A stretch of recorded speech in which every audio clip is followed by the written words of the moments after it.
আসসালামু আলাইকুম। HSC English first paper পরীক্ষার পর আমাদের কিন্তু সবসময় একটা দুশ্চিন্তা থাকে যে আমার এ প্লাসটা আসলে থাকবে কি না। তো আমরা যদি একটু কেয়ারফুল হই তাহলে কিন্তু আমরা সেকেন্ড পেপার দিয়ে আমাদের ফার্স্ট পেপারের যে ঝামেলাগুলো আছে সেগুলো কিন্তু আমরা কভার করে ফেলতে পারি। এখন প্রশ্ন হচ্ছে যে তাহলে আমরা এই যে সেকেন্ড পেপার এক্সামটা আছে এটা কিভাবে এই স্বল্প সময়ের ভিতর সুন্দরভাবে প্রিপারেশন নিব। চলো সেই বিষয়টা নিয়ে আজকে আমরা একটু আলোচনা করি। সবার পূর্বে একটা কথা বলে রাখতে চাই, যেটা ইংলিশে এ প্লাস পাওয়াটা কিন্তু তোমার একটা স্ট্র্যাটেজির ব্যাপার। এখানে তুমি যদি জাস্ট একটু স্ট্র্যাটেজিক হও অল্প সময়ের ভিতরে এ প্লাস তোলা কিন্তু খুবই সহজ। তুমি ইনফ্যাক্ট 85 মার্কস তুমি ইজিলি তুলতে পারবা। সেকেন্ড পেপারে নাম্বারগুলো অনেক বেশি পরিমাণ স্ট্র্যাটিফাইড, কারণ হচ্ছে তুমি দেখো গ্রামারে প্রায় 60 নাম্বার আছে এবং তুমি যদি চাও এই 60-র ভিতর তুমি 55+ কিন্তু খুব সহজেই রাখতে পারবে, একটু স্ট্র্যাটেজিক হতে পারবে। আমি এখানে সবগুলো হ্যাকস তোমাদেরকে দিয়ে দেওয়ার চেষ্টা করছি। ফার্স্ট যে হ্যাকটা আমি তোমাদেরকে দিব, যে এখানে কোন জিনিসটা তুমি বেশি গুরুত্ব দিয়ে পড়বা, যেহেতু তোমার পরীক্ষা চলমান আছে অথবা তুমি পরীক্ষার জন্য প্রিপারেশন নিচ্ছ, হ্যাঁ, সেই ক্ষেত্রে আমি ফার্স্টে যে জিনিসটা তোমাকে বলবো সেটা হইতেছে যে তুমি এই যে কমপ্লিটিং সেন্টেন্স যেটা আছে এটার দিকে একটু গুরুত্ব দাও। এখানে দেখো 10 মার্ক অ্যালোকেটেড করা আছে, অনেক হিউজ পরিমাণ একটা মার্ক কিন্তু অ্যালোকেটেড আছে হচ্ছে এই যে ক্লজেস এবং ফ্রেজেস দিয়ে সেন্টেন্স কমপ্লিশনে। এই সেন্টেন্স কমপ্লিশনগুলো আমরা করবো কিভাবে? আমাদেরকে যেটা করতে হবে, প্রশ্নটা বারবার পড়তে হবে। এবং আমি তোমাদেরকে একটা হ্যাক বলে দিচ্ছি, this is a very important hack. তুমি প্রশ্নটাকে বারবার পড়ো, কোশ্চেনটাকে বারবার পড়ো, তাহলেই তুমি অনেক আইডিয়া পেয়ে যাবে। তোমাকে আর তোমার নিজেরা তো কষ্ট করতে হবে না, কোশ্চেন পড়লে তুমি অনেক আইডিয়া পেয়ে যাবে। এবং কোশ্চেনে যেটা বলছি যে কোশ্চেনটা তোমাকে কিন্তু এই সেন্টেন্স কমপ্লিশন যেটা আছে এটা কিন্তু অ্যাকর্ডিংলি করতে হবে। ফার্স্টে যে পার্টটা দেওয়া আছে, যেমন ফার্স্টে যে তোমাকে এখানে লিস্ট দেওয়া থাকে, এই লিস্ট, হ্যাঁ, হি walk fast lest he should miss the train. তাহলে এখানে লিস্টের পরে কি হয়? শুড হয়, তাই না? Walk fast lest you should miss the train. Walk fast lest you should miss the train. তাহলে লেস্ট যদি তুমি দেখো তাহলে তুমি কি শুড দিয়ে should you should miss something, right? ওইরকম কিছু করে তুমি এই সেন্টেন্স কমপ্লিশনটা করবা, ঠিক আছে? তারপরে দেখো হাই টাইম দিতে পারে, it is high time, we valued patriotism, we adopted patriotism. তাহলে হাই টাইমের পরে কি হয়? হাই টাইমের পরে কিন্তু পাস্ট হয়, সাধারণত অতীত হয়, তাই না? It is high time we valued patriotism, we patronized, patronize তোমার কি প্যাট্রিয়টিজম। তাহলে হাই টাইমের পরে কি আমরা পাস দিব। এরকম ভাবেই প্রত্যেকটা সেন্টেন্সে তুমি দেখবা সুন্দর এরকম একটা স্ট্রাকচার আছে। ঠিক একইভাবে তুমি দেখবা যে অনেক সময় এই যে উইচ, ওয়েন, এই ধরনের জিনিসপত্রগুলো, এখানে দ্যাট, এগুলো আমরা ইউজ করে সেন্টেন্সগুলো করব। একটা জিনিস খেয়াল করবে, এখানে তোমার কোনো সফিস্টিকেটেড বা খুব কঠিন কোনো সেন্টেন্স করার কিন্তু প্রয়োজনীয়তা নেই।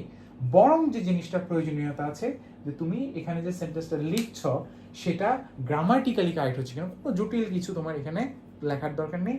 শুধু জাস্ট এই যেখানে ওরা যে জিনিসটা দিয়ে দিয়েছে সেটার সাথে এটার ইকুইলিব্রিয়াম বা ভারসাম্যটা তুমি রাখতে পারছো কিনা, ওটা দেখলেই তোমার কিন্তু এই সেন্টেন্স কমপ্লিশনে তুমি 10 মার্ক তুমি পেয়ে যাবা। এটা তোমার জন্য খুবই হেল্পফুল হবে। এটার দিকে একটু বেশি গুরুত্ব দাও এই 3 নাম্বার কোশ্চেনটার প্রতি। ওকে, চলো আমরা পরের পার্টে চলে যাই। এরপর আমরা যে বিষয়টা গুরুত্ব দিব সেটা হচ্ছে তোমাদের এই সাবজেক্ট ভার্ব এগ্রিমেন্ট বা রাইট ফর্মস অফ ভার্বের যে ব্যাপারটা আছে সেটার দিকে। এটা কিন্তু খুবই খুবই জটিল, খুবই খুবই গুরুত্বপূর্ণ বিষয়। খেয়াল করে দেখো ভার্বের ব্যাপারটা এবং সাবজেক্টের ব্যাপারটা। দেখো আমি কি ইজ ব্যবহার করব না আর ব্যবহার করব, আমি কি ওয়াজ ব্যবহার করব না ওয়্যার ব্যবহার করব, তাই না? এই যে এই প্রশ্নগুলো এবং থার্ড পারসন সিঙ্গুলার না যে তোমার যে নাম্বারগুলো আছে সেগুলোর ক্ষেত্রে কি আমরা ইউজ করি? হি গো টু স্কুল হয় না হি কি হয়? হি গোস টু স্কুল হয়। এই যে ইএস যুক্ত হয়, তাই না? এই ইএস যুক্ত হচ্ছে, হি গোস টু স্কুল, তাই না? হি কামস ব্যাক, তাই না? তাহলে এই যে এস যুক্ত হওয়ার বা ইএস যুক্ত হওয়ার যে ফেনোমেনাগুলা, এগুলো কিন্তু আমার আলোচনার বিষয় হচ্ছে আমার সাবজেক্ট ভার্ব এগ্রিমেন্টের।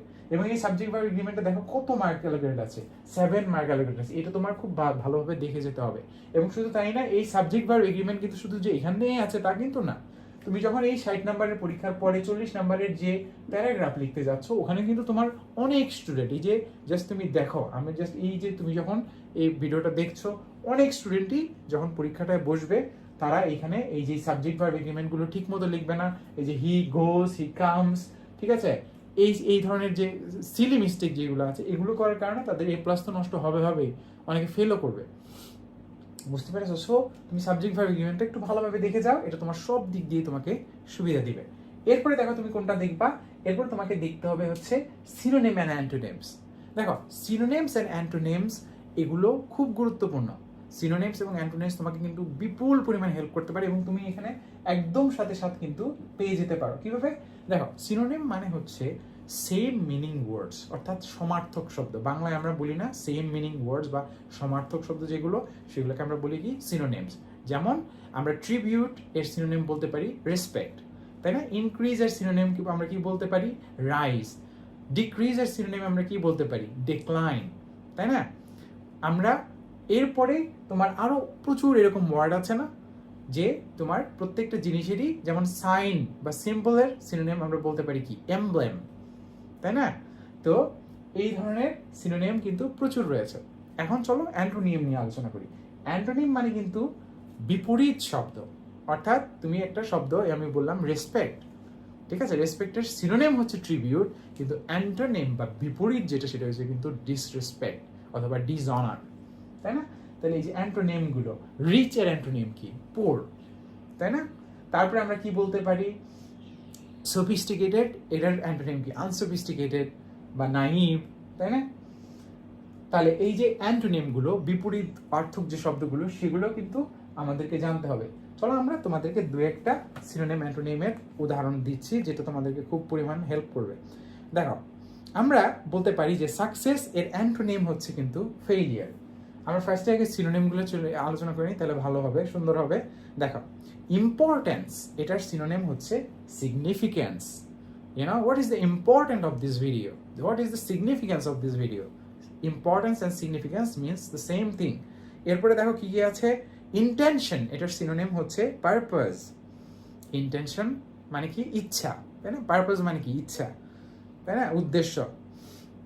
এরপর দেখো প্রুভ, প্রুভ এর সিনোনিম হচ্ছে কি? ডেমনস্ট্রেট, ঠিক আছে?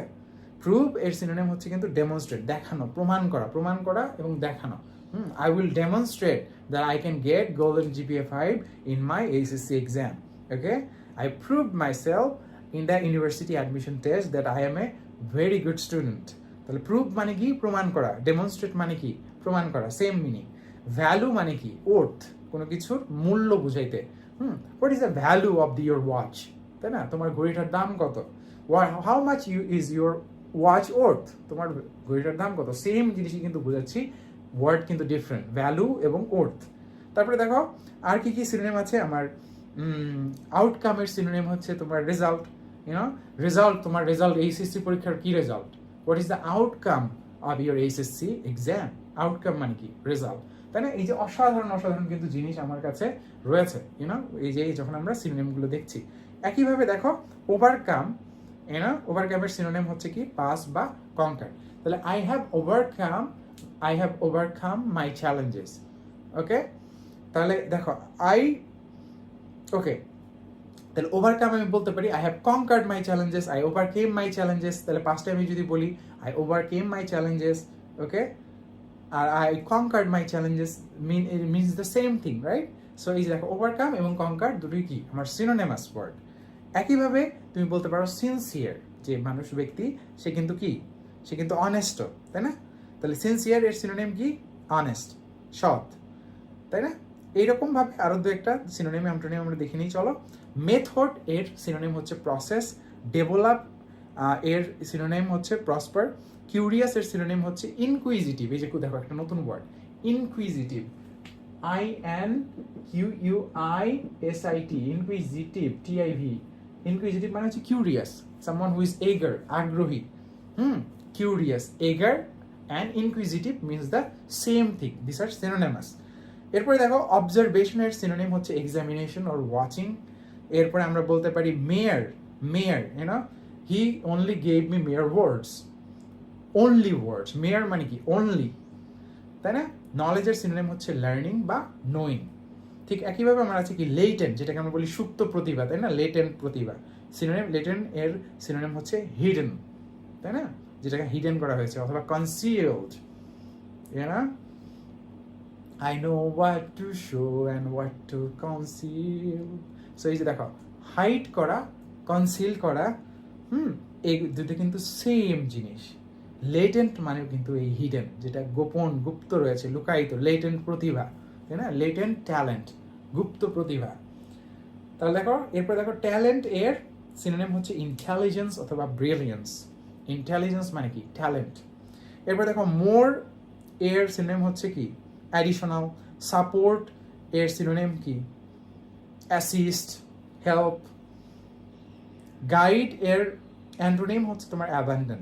এখন চলো কয়েকটা আমরা জেনে নিই, অ্যান্টোনিম জেনে নিই। মডার্ন এর অ্যান্টোনিম হচ্ছে কিন্তু অ্যানসিয়েন্ট। মডার্ন মানে কি? আধুনিক। অ্যানসিয়েন্ট মানে কি? পুরনো বা ওল্ড মানে কি? পুরনো। এরপর দেখো ডিফারেন্ট এর অ্যান্টোনিম হচ্ছে সিমিলার বা সেম।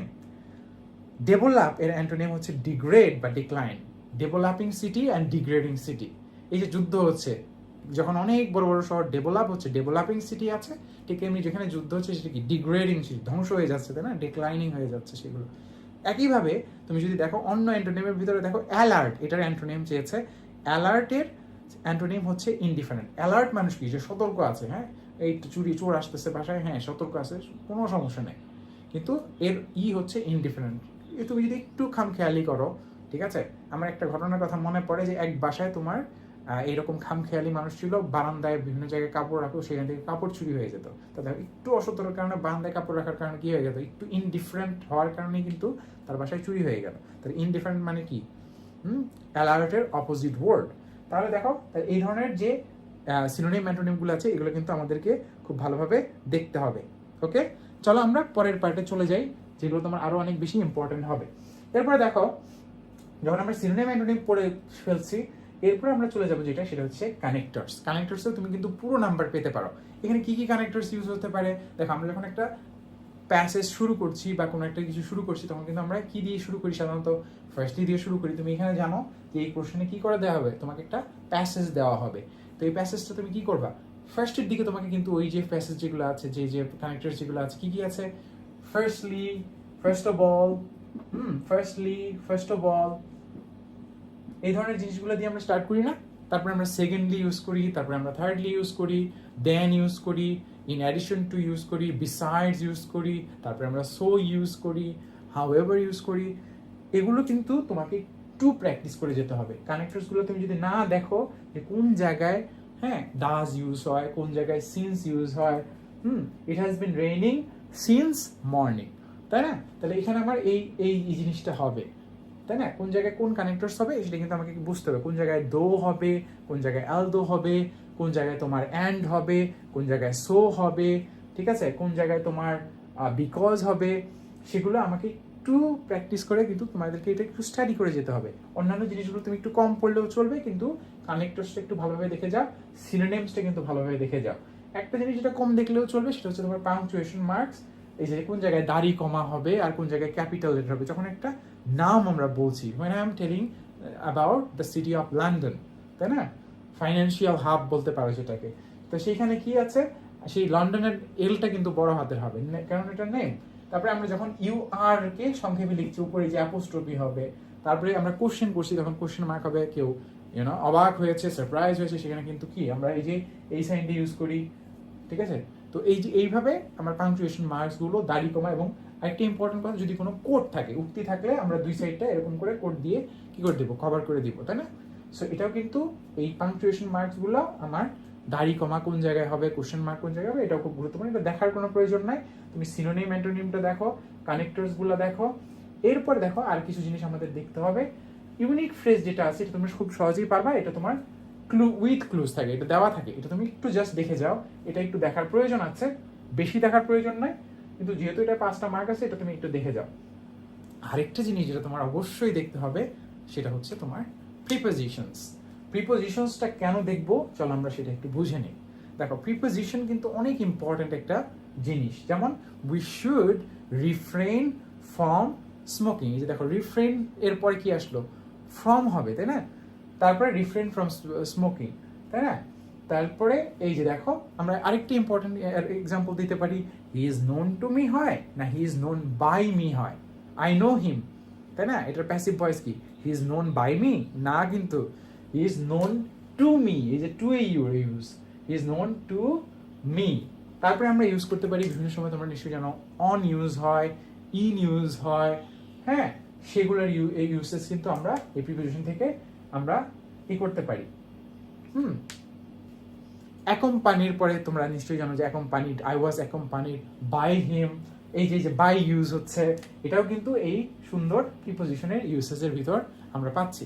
তাহলে আমার কোন জায়গায় কোন প্রিপোজিশনটা ইউজ হবে সেই অনুযায়ী যদি জাস্ট আমরা একটু প্রিপোজিশনগুলো দেখে যাই, এটা কিন্তু আমার একদম নিশ্চিত মার্ক। আর তোমার অন্য কোনো কোশ্চেন দেখার দরকার নেই, জাস্ট প্রিভিয়াস বোর্ড কোশ্চেনগুলোর এই টপিকগুলো যেগুলো আমরা মার্ক করে দিলাম এগুলো একটু বেশি বেশি করে দেখো, তাহলেই তুমি কিন্তু খুব ইজিলি সহজেই এই তোমার যে মার্কটা আছে এটা তুলে ফেলতে পারবা।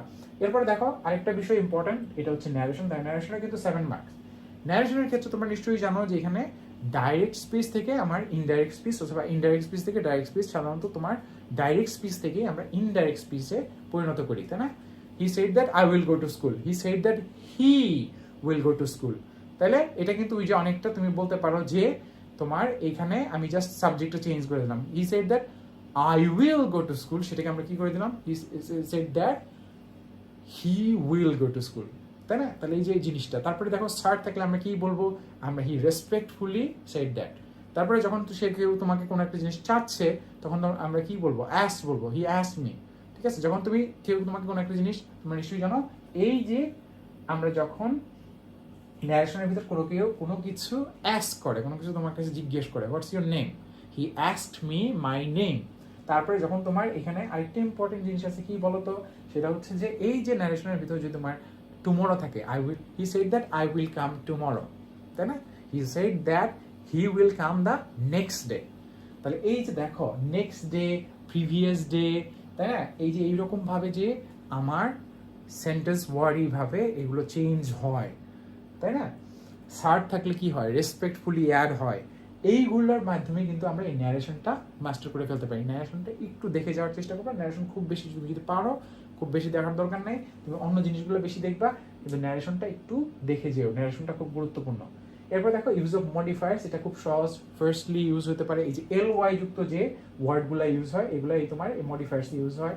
ফার্স্ট, সেকেন্ড, আরো বেশ কিছু আছে, নাউনের ইউসেজ আছে, প্যাট্রিয়টিজম, কোন জায়গায় ISM যুক্ত ওয়ার্ড ইউজ হবে, সেগুলো কিন্তু কোথায় আসবে, আমার এই মডিফায়ার্সের ভিতরে এসে পড়বে। মডিফায়ার্সটা একটু দেখো, বেশি দেখার দরকার নেই, বাট এখানে তোমার মডিফায়ার্সটা দেখে দেওয়ার দরকার আছে। আচ্ছা, এরপরে দেখো ইউনিক ফ্রেজেস যে কথা যেটা বললাম, এটাও তোমাদের দেখা দরকার আছে। শোনো, ইংলিশ পরীক্ষায় তাহলে প্লাস কিভাবে নিশ্চিত হবে, এখন চলো হ্যাক্সগুলার গোপন হ্যাক্সগুলো বলে দিই। 1 নম্বর জিনিস যেটা দেখো, তোমার মনে রাখতে হবে তোমার ইংলিশ সেকেন্ড পেপার পরীক্ষায়, এবং মোস্ট ইম্পর্টেন্টলি যদি তুমি প্লাস নিশ্চিত করতে চাও, এটার ব্যাকবোন হচ্ছে কিন্তু এই গ্রামার পার্টটা।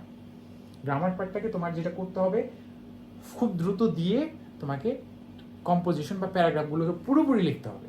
কথাটা বোঝো, পুরোপুরি না লিখলে কিন্তু তুমি জীবনেও এই পরীক্ষাটা ভালো করতে পারবা না, নেভার, কোনোদিনও সম্ভব না। তাহলে ওটা পুরোপুরিভাবে অ্যান্সার করবা। কিন্তু আমার এখানে একটা ক্লু, আমি তোমাকে একটা হ্যাক বলবো, ওটা করার পরেও তুমি মিনিমাম 20 মিনিট সময় যাতে তোমার হাতে থাকে এইভাবে পরীক্ষাটা দাও।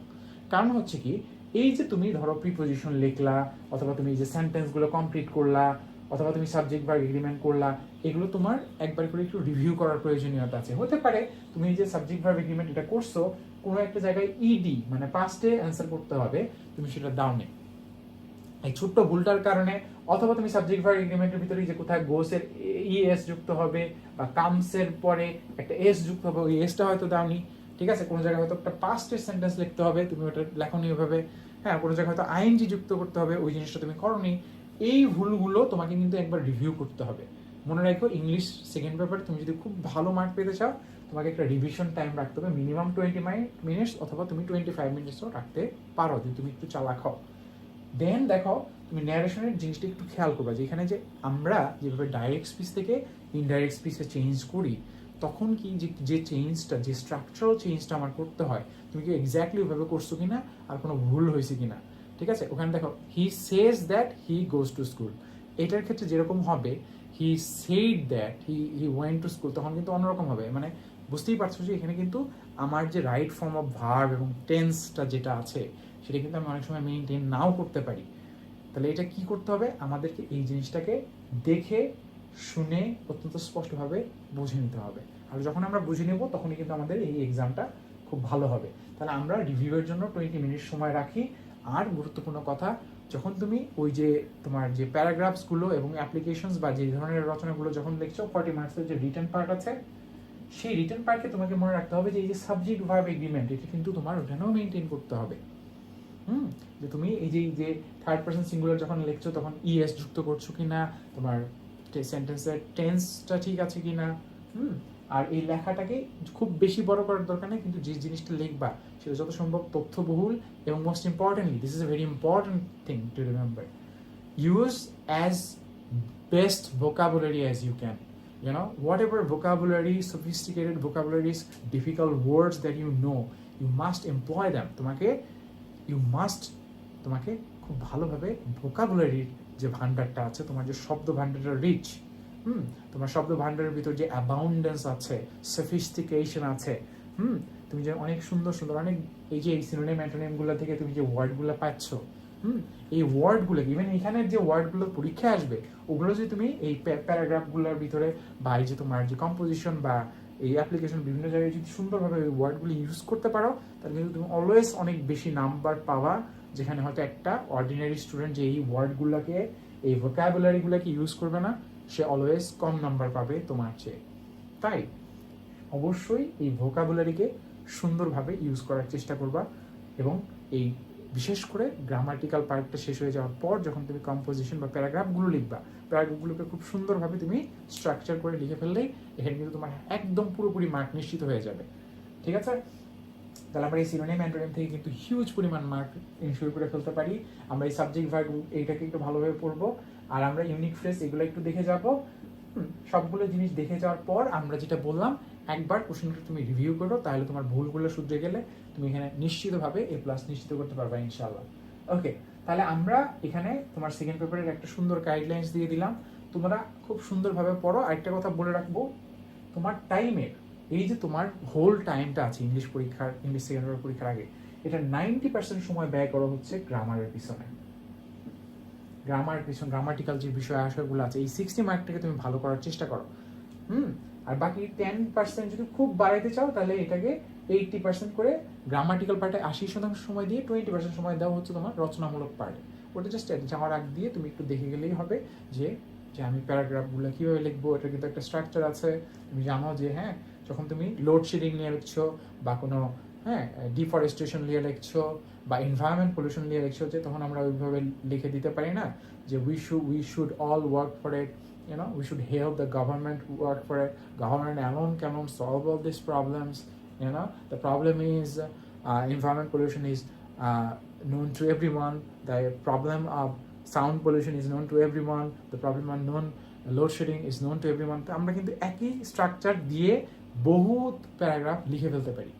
ওই স্ট্রাকচারগুলো তুমি আমার চ্যানেলের অন্য যে ভিডিওগুলো আছে সেগুলো যদি দেখো, ওগুলোর ভিতরে আমি স্ট্রাকচারগুলো দিয়ে দেওয়ার চেষ্টা করব, এবং সেই ভিডিওগুলোকে বারবার দেখার মাধ্যমে এবং এই ভিডিওটাকে তুমি বারবার রিভিউ করার মাধ্যমে আর যে কী জিনিসগুলো বললাম এগুলোর মাধ্যমে তুমি কিন্তু অনেক ভালো করতে পারবা। এর পাশাপাশি তোমাদেরকে একটা কথা বলি, এইচএসসি পরীক্ষা এটি কিন্তু তোমাদের জীবনের জন্য খুবই গুরুত্বপূর্ণ এবং খুব কঠিন একটা পরীক্ষা। আমি জানি না যে তোমাদের প্রিপারেশন কী অবস্থায় আছে, কিন্তু যদি তুমি চাও যে না, আমি এই পরীক্ষাটায় আমার প্রিপারেশন হয়তো যথেষ্ট নাই, আমি এখন স্ট্র্যাটেজিক্যালি পড়তে পারি, ঠিক আছে? আমি আমার জীবনে তোমার বিশ্ববিদ্যালয়ে ভর্তির অভিজ্ঞতায় প্রায় 5.5 লক্ষ স্টুডেন্টকে পিছনে ফেলেছি। আমি তোমাদেরকে বিভিন্ন হ্যাকস, বিভিন্ন টেকনিক্স এবং বিভিন্ন কুল ট্রিক্সগুলো শিখিয়ে দেওয়ার চেষ্টা করবো। এবং মোস্ট ইম্পর্টেন্টলি আমি জানি যে অনেক সময় তোমাদের এইচএসসি পরীক্ষার সময় একটা খুব ইম্পর্ট্যান্ট একটা সমস্যা হয়, সেটা হচ্ছে তোমরা অনেক বেশি ভয় বা দুশ্চিন্তার ভিতরে থাকো, যেটার কারণে তোমার যে ভালো প্রিপারেশন, যতটুকু প্রিপারেশন নিয়ে তুমি পরীক্ষার হলে যেতে পারতা বা যে জিপিএটা পেতে পারতা, সেই জিপিএটাও কিন্তু অনেক সময় তুমি পেতে পারবা না, এই ভয় বা দুশ্চিন্তা বা হয়তো তুমি নিজেকে কন্ট্রোল করতে পারছো না এই সময়টাতে। আমি এই কারণে একটা কোর্স করিয়ে থাকি, হল স্ট্র্যাটেজি কোর্স বা এক্সাম স্ট্র্যাটেজি কোর্স। এই কোর্সটায় আমরা মূলত তোমাদের এই সময়টায় তোমাদের সবার পাশে থেকে তোমাদেরকে এই এক্স্যাক্ট গাইডলাইনটা, তুমি কীভাবে এই সময় নিজের কন্ট্রোলটা নিবা এবং কীভাবে বেস্ট পারফর্মটা করবা এই অল্প সময়ের ভিতরে। তো পরীক্ষা খারাপ করার পরে কিন্তু আফসোস করে কোনো লাভ হবে না। পরীক্ষা খারাপ করার পূর্বে যত দ্রুত সময়ে যদি তুমি আমাদের এই প্রোগ্রামে আসো, ভর্তি হও, তাহলে আমি তোমাকে বেস্ট হেল্পটা দিয়ে দেওয়ার চেষ্টা করব। কারণ হচ্ছে এই পরীক্ষাগুলো তোমার জন্য কিন্তু খুব ইম্পর্টেন্ট, অত্যন্ত যত্ন সহকারে এবং খুব ঠান্ডা মাথায়, খুব গুরুত্বপূর্ণ কথা, এই একটা কথা মনে রাখো, ঠান্ডা মাথায় পরীক্ষাটা দাও। আশা করি ইনশাল্লাহ তুমি অনেক বেশি সফল হবা, ঠিক আছে? আর যদি তোমার বেশি কোনো প্রবলেম হয়, আমাদের এই প্রোগ্রামে ভর্তি হতে পারো, আর আমি তোমাকে যথাসম্ভবভাবে হেল্প করার চেষ্টা করব। আর সবচেয়ে বড় বিষয় হচ্ছে যে তোমার যে সাবজেক্টটাই তুমি দুর্বল, এসএসসি পরীক্ষা বা যে কোনো পরীক্ষার ক্ষেত্রে একটা জিনিস মনে রাখবা, যে সাবজেক্টটা দুর্বল ওই সাবজেক্টের পরীক্ষা কিন্তু তোমার সবচেয়ে খারাপ হবে। সো ওই সাবজেক্টটার ব্যাপারে একটু ভালোভাবে রিভিউ করে নিও। তো ইংলিশ পরীক্ষাটা তোমাদের জন্য কিন্তু খুব ডিফিকাল্ট পরীক্ষা না, একটু স্ট্র্যাটেজিকভাবে পরীক্ষা দাও, ইনশাল্লাহ তোমরা অনেক বেশি সফল হতে পারবা। তোমাদের সবাইকে অসংখ্য ধন্যবাদ। আল্লাহ হাফেজ।